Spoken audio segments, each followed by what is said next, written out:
everyone, and welcome to the first social distancing version of the Quick Diz Takes podcast. We are currently attempting to do our podcast via Zoom. So we're going to do that, and if successful, we will continue to do so until the government and medical professionals say that we can resume everyday life. But it's been too long, and we don't want to not do these. And so here we are, roughly 4 weeks or so. We were just talking about after the last podcast that we had posted. So a lot has happened, obviously in the world, but we're not going to get into that because we're not that kind of podcast. But a lot has happened with Disney parks. There's currently 0 Disney parks in operation as we speak here on April 6th, 2020. So that's pretty surreal. Kind of something you never thought you'd ever see happen, right? Yeah, so over the last 4 weeks, we've seen all the parks close. And obviously we spoke last time. The last time we spoke, Iger had stepped down and Bob Chapek had taken over. So I guess I'll start with the first thing that was kind of on my mind. Is construction at Disney. There was the idea that maybe this would be a time to take advantage of the time and maybe get a little bit ahead on the projects, but it has been made now abundantly clear that they will not be doing that. So we're going to get pretty behind on some. I mean, we're already, Disney closed down, 2 weeks ago now? Just about 3. So they're not going to be getting any of this stuff done, which poses interesting questions for opening dates for 50th anniversary stuff. And, when one of these parks even going to get open, just in general, and things like that. So let's start by looking at one ride. Before we get into that, let's start looking at one ride that we meant to talk about. And we're sorry that we're behind the 8 ball here, but took a few weeks off, kind of our lives getting twisted upside down. What did we think about Mickey and Minnie's Runaway Railway? And go from there. I would say that as being a big fan of the Great Movie Ride, I was one of those people that hated to see it go. I was kind of more on board with them redoing it than putting an entirely different attraction in.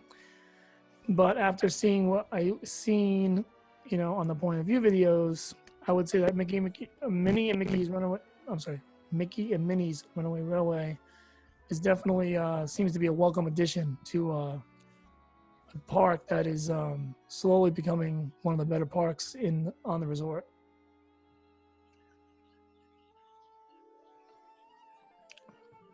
Your thoughts on that, Johnny? Yeah, like you, I was initially upset about the closing of the Great Movie Ride, but from seeing the videos, it was very reminiscent of when we had seen the Epcot experience, that little room that they have. It's basically like, I thought that little room was like really, really incredible how they could do that much just on that little space. And it just seems like that whole ride is that, like, you can just do whatever they want. You can, changes from I mean, I don't know if we're gonna that one kind of scene towards the end where it just changes from one thing to the absolute opposite in a second. You can actually see stuff in the ride moving to create a new shape so they throw a projection. So it seems like it's a lot of, there's some, some physical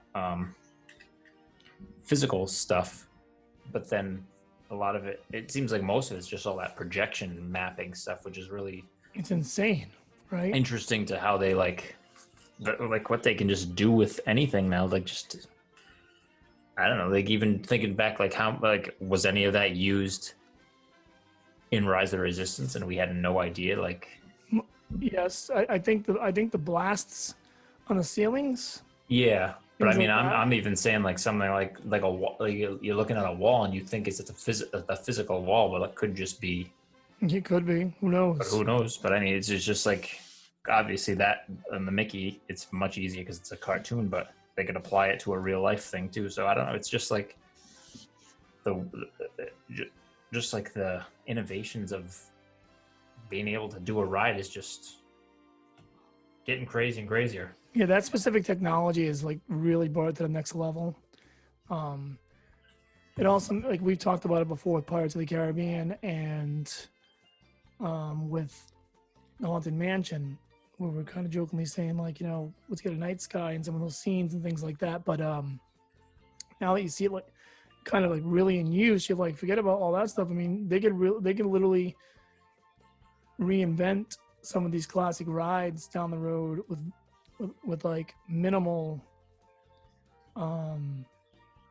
effort as far as like hands-on physical changes. I mean, I can only imagine what they can do to like one of those scenes in one of the, just say like one of the towns in Pirates of the Caribbean, with a couple right moves and some projection mapping going on in there. Yeah. Effects wise and visual wise. And I just think that's gonna be like, you're gonna see a lot of that going forward. Like even like a ride like Living with the Land, for example. If that needed and it does, if they decided that that this needs a boost, this needs a new look, they can just look into that technology and I'm sure find a way, to just amplify the experience on that ride. And it's kind of exciting to see they can do that. And then when they start, when they mix in with the practical sets as well, which is what they kind of do with Mickey and Minnie's and certain instances, like it gives you a really cool, like I know what they mean now when they say 2.5D, Yeah. Oh yeah, definitely. Yeah. Didn't know what that was going to mean. But even now looking toward thinking about like what they're going to do with Spaceship Earth, like they could definitely use both of that physical, and you could use that in whatever the new, whatever new scenes they're going to put for this, well, if that even, if that happens still. Yeah, but I heard they're already chinsing out on the budget. Yeah, so who knows what they're going to, I mean. And now I'm starting to wonder, like, you bring that up, but I was actually thinking about this the other night. Are they going to put a delay on doing that? Well, there's a delay on doing that work now because of the virus, but let's say November, we're in the clear to start doing work again, or whatever it is. I'm putting it way out there to be on the safer side.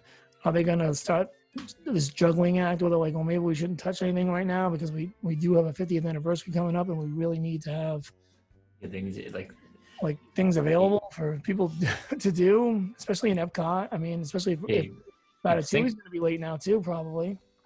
Yeah, and then just the how much of a mess Epcot is. You think maybe they would even delay like a Spaceship Earth until after the 50th and just focus everything on getting all that. Yeah. So I mean, I don't know. It's passable. It's a passable enough ride to just keep it going. Yeah. And then so Guardians is going to be delayed too. So like Guardians was shooting for 2021 somewhere in there. I don't know if it was fall or summer. I can't remember, but how much of a delay can they take before 2021 becomes not realistic? And same with Tron over Magic Kingdom, and a lot of this stuff is like. Yeah, even I think the Star Wars hotel's gonna be put on hold for a while too. just because. Probably. They can get away with that one. Yeah, because it's not being, you can see it when you drive by it on the highway, but other than that. And it all depends, like, what's it going to do to the 50th anniversary, too? Like, I don't think everyone's got, like, a different take on all this stuff, right? Like, oh, people are going to be hesitant to travel when things kind of get back to normal at first and blah, blah, blah. I personally don't think that's going to be the case. I mean... No, not with all the discounts and stuff they're announcing right now. People are going to take their chances, I would think. Yeah, and I think that people, like, even if people, I mean, I guess some people are going to be hesitant no matter what, but, like, it doesn't matter. There's enough people that aren't going to be hesitant that are they should be fine on that front. And then I wonder if it's going to, like, really spike the attendance even more because people got pushed back from the trips they had this year, and they're just Disney nerds are Disney nerds, and they're going to want to, But at the same time, right now the economy is a juggling act, and so far, like, the White House and the federal government has been able to sustain it decently for now, but but how many more, weeks of this before it gets, like, so that when we're coming out of this, if we're coming out of, like, a recession, or someone like you and I, we won't feel the impact because of, like, being essential employees and stuff. But a lot of people, I think it's as of a week and a half ago, it's like 1 in 5 households are already feeling the effects. I think it's way beyond that now. If people can't bounce back from all that stuff too, they're going to be able to afford, to go to Disney. And, pay those ridiculous prices. I don't think Disney right away. I mean, we will see the price increases, but definitely not right away. I think they're probably going to do whatever they can to get to fill that park. But then who knows if it's going to, like, you even got thoughts of how are they going to fill, like, is everything going to switch to like a virtual queue? Is it only going to be people who are staying on property allowed in at first? Is it only going to be, 2 lanes open in the Magic Kingdom at first? It's just like I don't know. It'll be interesting. Who knows? Because I don't even think, like, what's the what the exit plan is for this. When the all clear is, when they're starting to think the all clear is near, knock on wood, sooner than later, how do they go about doing that? And I guess Shanghai Disney will be an example, the first example, like that park theoretically, going by what's going on, should be the first one that opens. Although who knows what's really going on over there right now and everything. Yeah. There's a lot of speculation, but we'll get into that. But yeah, assuming that they are coming out of it like they're saying they are, and I think they've already started, like, a phase opening of Shanghai. The first thing was a couple of restaurants and some stores or something, but the park still hasn't opened. Yeah. And that's what? So China's, we got to be a good, 9-10 weeks into this now? Yeah, usually. Yeah, well, yeah, easily. So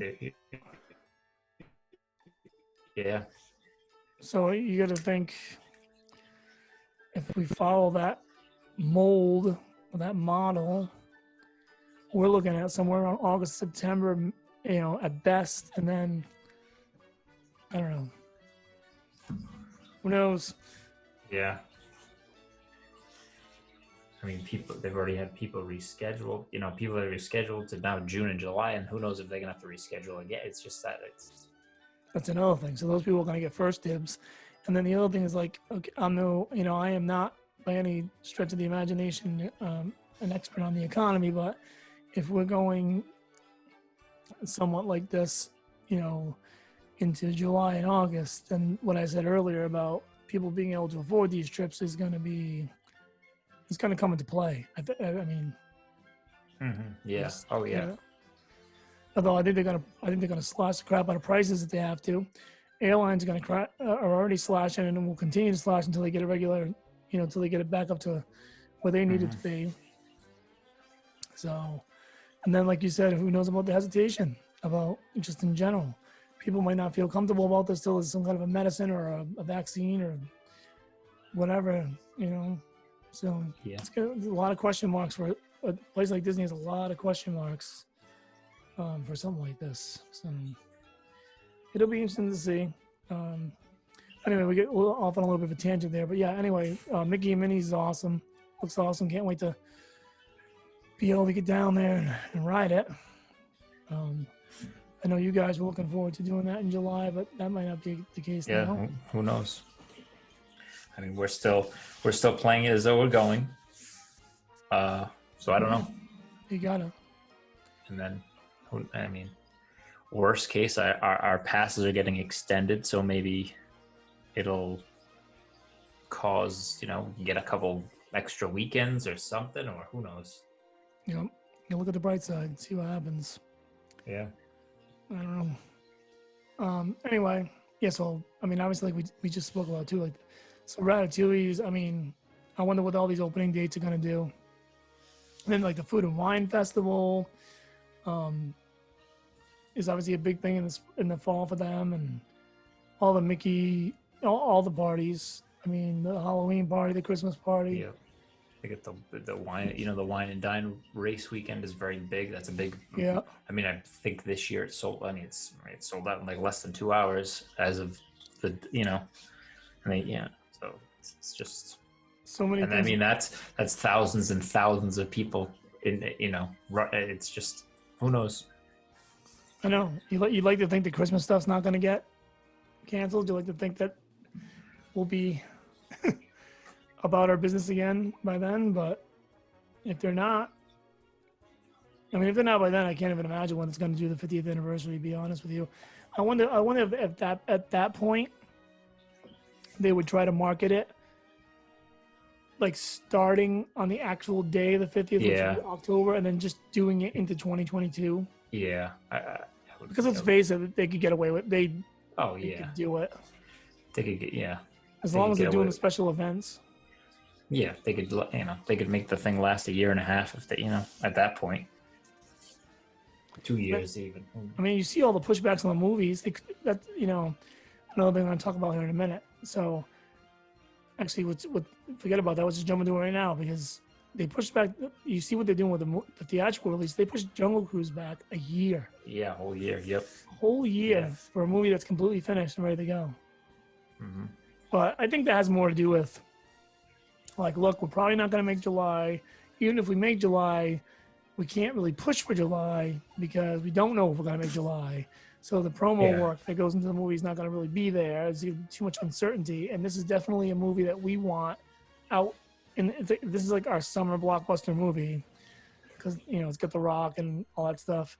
So let's just hold on to that. And they don't, then with everything else they're moving, then they'll just saturate the market with all their Disney movie. It'll be Disney after Disney after Disney. And we saw, you saw what that did with Star Wars, with releasing Episode 8 and then releasing Solo like so quick. It just, I know that they're different Disney movies, but it's it's just how you don't want to throw everything out at once because.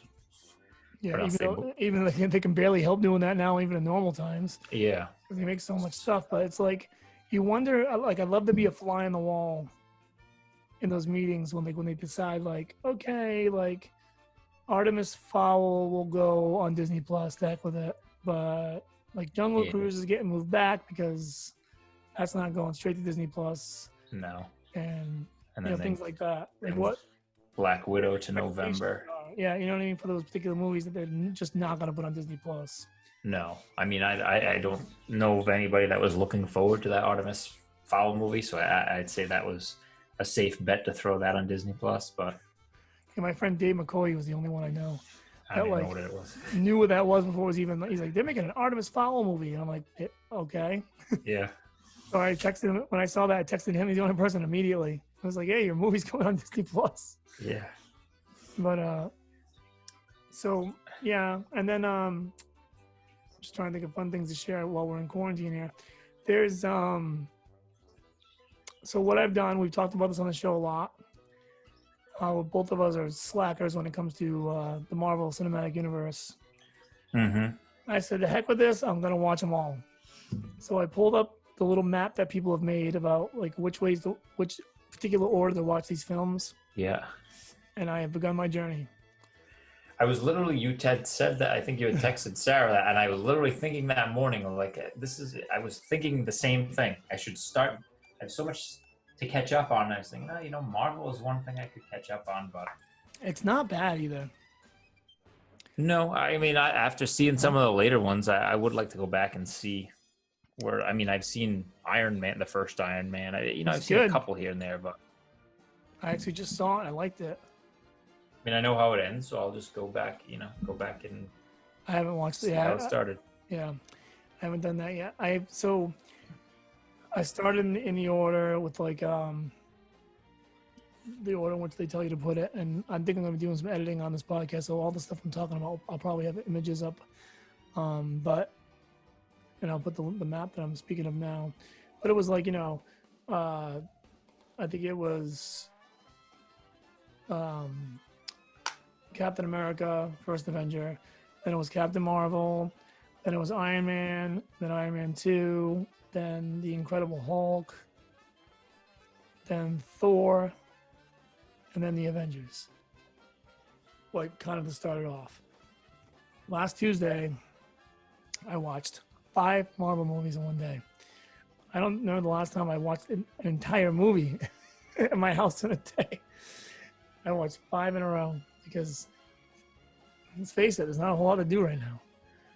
And I like the Captain Americas. I think those are pretty good. I was not a fan of Thor. I thought it was like okay. You see, I've seen none of those movies, so I don't even. Because when you get into like Thor, you get into more like the mythical. Obviously it's Norse mythology, and I don't know. It's got more of like a Game of Thrones, Lord of the Rings. Not exactly, but like, you know what I mean, with that kind of like feel to it, like we fight with honor, that kind of stuff. Yeah, right. Yeah, but Iron Man was good. Iron Man 2 was good. Iron Man 3 is coming up, and somewhere here in the line once I finish the first Avengers. The Incredible Hulk with Ed Norton Jr. was good. Oh, that's right. I forgot that they changed him right out. Yeah, it didn't knock my socks off, but it was all right. I would say they're all pretty worthwhile. I could pass on Thor now. I did see Thor Ragnarok. It's completely out of order. I just happened upon it one day and watched it. That one was good, but I really feel like by the time they got to that one, because that's the third one in the whole Thor line, that I think they all had the same feeling I had, where it was like, yeah, this is getting too like it's taking itself too seriously. So let's have like more of a quirkier, like funnier Thor movie, and it was like it was better that way, I think. But I don't know. I figured why not. I'm hoping Rise of Skywalker will be on Disney Plus soon as well. Oh, see, I'm still part of the Disney Movie Club, so it's sitting on my TV stand right now. I had gotten it in. I haven't watched it. I've almost bought it a couple of times already. I still find myself, I don't have time. Yeah. I only bought it just so I can complete my, just so I can have all of them, just to have them all. I have them all on digital except for that one. And I sat there and I looked at it a couple of times, and I'm like, I might just buy it, even though I know eventually it's coming on Disney Plus anyway. Mm-hmm. But I haven't done it yet.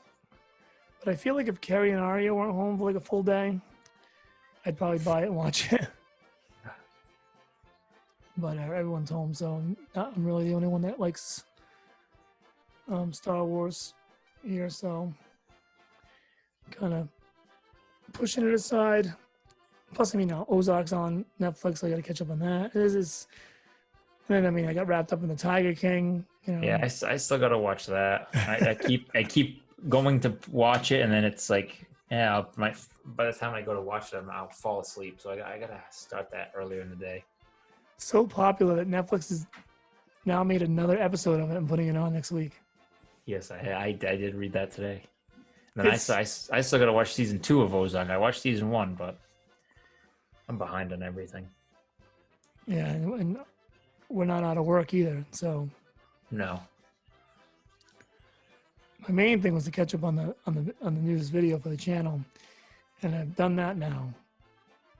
And but now that I do that, I mean that means I got to make 5 or 6 more to fill out a season, and so I've now opened up the can of worms with that, and that stuff takes. The more I do it, the more it blows my mind how long it takes to make a stupid 7-minute video for YouTube. Yep. And the more I do them, the more you look at the last one, you're like, I want to fix this, I want to get better at this, I want to make it, because like this one, I'm pretty happy with this. Like, we'll be out this weekend. It's a lot more polished than previous ones, but the next one will be, you just keep trying to build, and so the more you build, the more work you put in. And I think I've watched it 15 times already. Like, you always try to catch mistakes, or Mm-hmm. So I don't know, but I think what we're gonna have to do with this podcast over the next few weeks, just start picking random random topics that are just not current. Talk about old rides, or I don't know, something fun where we can keep it going, because we're not going to get a whole lot of news. But I mean, people are looking for content. Anyone that's been listening to this podcast, I'm sure, is looking for another episode. They literally have nothing to do. What better time to listen to us than now? So we'll definitely try to keep it going. Other stuff, maybe we'll get some, more Disney Plus releases or something exciting like that. But I mean, they did pretty good moving onward. Putting Frozen 2 on there quick and then throwing Onward on there real quick was good. It was nice. I mean, part of that has to do with them probably trying to pull new subscribers as fast as possible, but taking advantage of the quarantine. Mm-hmm. Or stay at home, whatever you want to call it. Yeah, because I mean, they have that coming in as revenue, and whatever you buy at Shop Disney. I mean, other than that, they're not pulling anything in. Yeah, well, they probably are somewhere. We just don't know about. Yeah, but I mean, they're big money makers. Yeah, I read they're losing roughly $40 million a day, not having the parks open, which I have to admit is lower than I would thought it would have been, like more than that even. Because think about it, like the resort alone, just the Disney World resort alone, daily operation, 4 parks, all those resorts, all those restaurants. I mean, I can't imagine. But there is overhead, so I don't know. Hmm. Now I heard they're going to try to figure out a way to get some of these sports seasons back on track. NHL's talking about playing in some kind of secluded area, and I've heard baseball's talking about quarantining all the players for 14 days and then letting them play without crowds. So maybe we'll get some. Doing something. Maybe what was it, the NBA playoffs all in one city, in one stadium with no crowds too, something like that. So they may as well. They're gonna get the ratings, TV ratings for sure. Yeah. People need. Yeah, I mean, at some point, it's just gonna be. You're gonna just be running reruns of everything anyway, because I mean, you're not gonna get. Stuff's not being made right now. Although it is funny to think about how much of everything that we do in life that we enjoy as entertainment is one big hype show. Because think about it. You can put the NBA Finals on. You take the hype away, you take the crowd noise away, and the emotion that the crowd projects onto you from home. And it's not even, it's just going to be 5 guys playing basketball on it's going to be like sitting in the gym watching 5 guys play basketball. Yeah. I mean, there's no, you know what I mean? Yeah. I'm surprised people haven't thought about CGing crowds in. Yeah. I guess they could, yeah. Because I know WrestleMania, they were saying that they had pre-recorded that. And I was like, well, why not have editors go in and like put a crowd in with all the reactions to the right time spots, and then because I mean, Yeah, wrestling. I didn't watch it. I don't know if you saw any of it. I didn't. I read some stuff about it, but I didn't see any video from it. I'm sure it must have been like no energy. I heard Undertaker and AJ Styles had like almost like a cinematic type fight. Like they filmed it like almost like a movie with the score and everything in a graveyard. So I mean, I guess they tried different things, which is cool. Yeah. I guess you got to try something. They're one of the few that's actually putting out new content right now. Yeah, I heard they're shutting down for a bit though. Yeah, because I mean, as far as I mean, we still watch the. I mean, we still watch The Walking Dead, but just because of we watched all these years. But I mean, as far as their finale is not even going to be. It's supposed to be next week, but they're not even going to produce it. I mean, they're not even going to play it because they haven't finished whatever. Yeah, it's crazy. Special effects they've done, so that's just going to be pushed. You can't even have people do that. It's yeah. I'm waiting for like some of these studios become like, because these people are smart. Like look what we can just do on our computers alone. Never mind what they got. Like to figure out ways to like produce some kind of an entertainment entity, like under the given circumstances. Yeah, I'm sure. Yeah, somebody will think of something. Probably. Because they're losing way too much money. Mm-hmm. Or they're just going to say that they're going to ride it out because they're figuring maybe it's only going to be 8-9 weeks. It's everyone's hoping, but, you know. Then again, we are only 12 days behind Italy. And Italy seems to be starting to see a light at the end of the tunnel, so. Yeah, I guess I mean, it's it's bad, but you don't hear the horribleness of what it used to be. So. I watch the numbers every day on this website, and their numbers they're dropping both in cases and in mortality rate. So. Well, we're supposed to. We're supposed to be at our peak in the next couple of weeks, this week or next week, whatever they're saying. Their projected numbers. So hopefully. 7 to the 17th was the number. Was the dates I heard. New York's mortality toll came down a bit and stuff. So. Hopefully, that's a sign that we're going in the right direction. But like we said earlier, even if we get down to 10 cases a day, what does that mean for like opening up places like Disney World and things like that? I don't know. Yeah. What do you, even just going to a store at that point? Who knows? You can't. Well, I mean, let's face it. No one's really following any of those rules on that. No. We are, but I mean. Weird, like around town, if you just take a little ride. I've been going for a walk on my days off. It doesn't look that shut down. No, I mean, I was saying the other day, because I mean, I pretty much run every day, and I barely see anybody out there on a normal circumstance. And this last weekend, I have never seen so many people out walking or just running or doing something than I've seen in the last 2 years of running on a consistent basis. The walking makes sense. I think people are just trying to keep their sanity. Yeah. I mean, but it is funny. I saw a meme that's like, this is what we do when we're not quarantined, and all stare at their iPhones and iPads, and like we're quarantined and everyone's walking. Everybody's out, yeah. It's a weird dynamic. Mm-hmm. But enough of that depressing talk. Yeah. All right. Well, we got this one in the books, and I'm not going to go on with the usual, please guys, like, share, subscribe. I'll say all that, but I'm not really going to have like a Twitter handles up over here and all that kind of stuff, the usual thing. For now, just going to keep these flowing the flow. And then, when things get back to normal, we'll get back to that. But, yeah. And I got to fart around with getting this format to actually work. So with that said, we'll see you next time. I'm not going to say next week. I don't know how regularly we're going to do these. Probably next week, but we'll see you next time. As far as for now, and everyone stay safe and home and do your part, please. And hopefully we'll be going to Disney soon. So we'll, Hopefully. yeah, hopefully. So see you next time.